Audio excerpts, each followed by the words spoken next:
अस्सलाम वालेकुम। Taiba Zia new York से। वज़ीर ख़ारजा शाह महमूद कुरैशी, या तो आपके अंदर अक्ल कम है या आप शायद कौम को बेअक्ल समझते हैं। मैंने अभी आपकी एक कहीं पे कोई बयान सुना है वीडियो पे कि आप पता नहीं किससे पूछ रहे हैं, और वही जो आपका एक इंग्लिश और उर्दू का बड़ा एक ड्रामाई अंदाज़ होता है, आप उसमें सवाल पूछ रहे हैं कि हमारे ये जो ओवरसीज़ पाकिस्तानी हैं, इनके साथ जो ज़्यादती हो रही है, इनके मय्यतें पड़ी हुई हैं, इनको फ़्लाइटें नहीं मिल रही, इनको 2-3 गुना ज़्यादा किराया लिया जा रहा है, ये कौन लोग कर रहे हैं? मुझे समझ नहीं आती। कोई शर्म होती है, कोई हया होती है।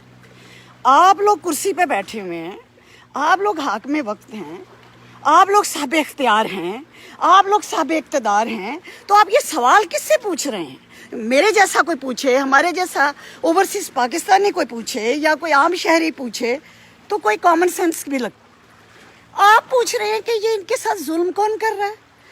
ये जो ओवरसीज़ पाकिस्तानी बाहर फंसे हुए हैं, इनसे 3-3 गुना की टिकटें कौन खरीदने पे मजबूर हैं? इनके लिए परवाज़ें क्यों नहीं चल रही? इनकी मय्यतें और लाशें पड़ी हैं। ये कौन कर रहा है? ये सफारत खाने नहीं कर रहे, ये हुकूमत भी नहीं कर रही। और फिर साथ आप ये भी कह रहे हैं कि जी ये वो लोग हैं ओवरसीज़ पाकिस्तानी जो 10-10 रुपया दे के, 10-10 रियाल, 10-10 डॉलर दे के जिन्होंने पीटीआई बनाई, जिन्होंने हमें सपोर्ट किया, जिनकी वजह से आज हम हुकूमत पे हैं। शर्म नहीं आती ये एक्टिंग करते? मेरे जैसे, मैं एक आम बंदी, हालांकि अपने घर में आराम से बैठ के रोटी खा रही हूँ, लेकिन मैं सारी रात जागती हूँ, मैं सारी रात रोती हूँ कि मुझे इतना दुख होता है ये सोच के कि वो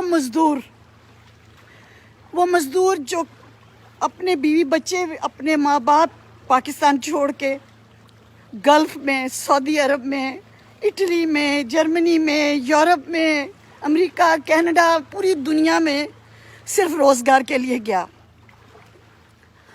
और आज अगर अल्लाह ताला कुदरत की एक आफत आई तो उसके साथ तुम लोगों ने इतनी संगदिली की, और कुर्सी पे बैठ के ऊपर से हमारे उनके ज़ख्मों पे नमक छिड़क रहे और बड़े मासूम बन के पूछ रहे हो कि ये जुल्म उनके साथ कौन कर रहा है?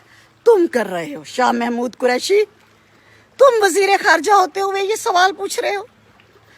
तुम्हें इमरान खान लेके आया। इमरान खान कमज़ोर था क्योंकि वो खुद नहीं आ सकता था, वो अक्सरियत लेके नहीं आ सकता था, उसको हमारे अदारों ने बैसाखियाँ दी, उनको तुम जैसे लोटों ने की ज़रूरत पड़ी।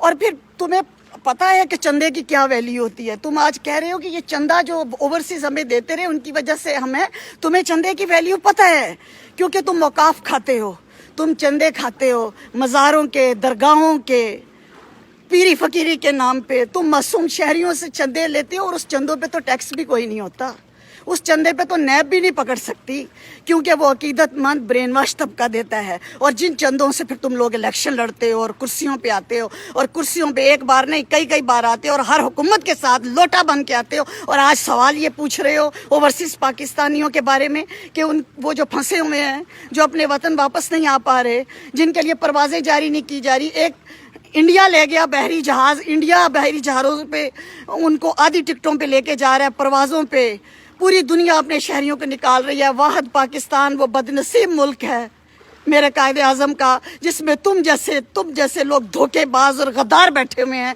कुर्सियों के मज़े भी लूटते हैं, इक़्तिदार के मज़े भी लूटते हैं, और फिर आके मासूम बन के पूछते हैं कि ये कौन कर रहा है। सब्र करो, ये वक्त गुजर जाना है। ओवरसीज़ पाकिस्तानी जहाँ जहाँ हमारे स्टूडेंट्स और मज़दूर फंसे हैं, अनकरीब वो पाकिस्तान में होंगे, और तुम्हारा अगला इलेक्शन भी आएगा, हिसाब सारा चुकता कर देंगे। इन्ना लिल्लाहि व इन्ना इलैहि राजिऊन।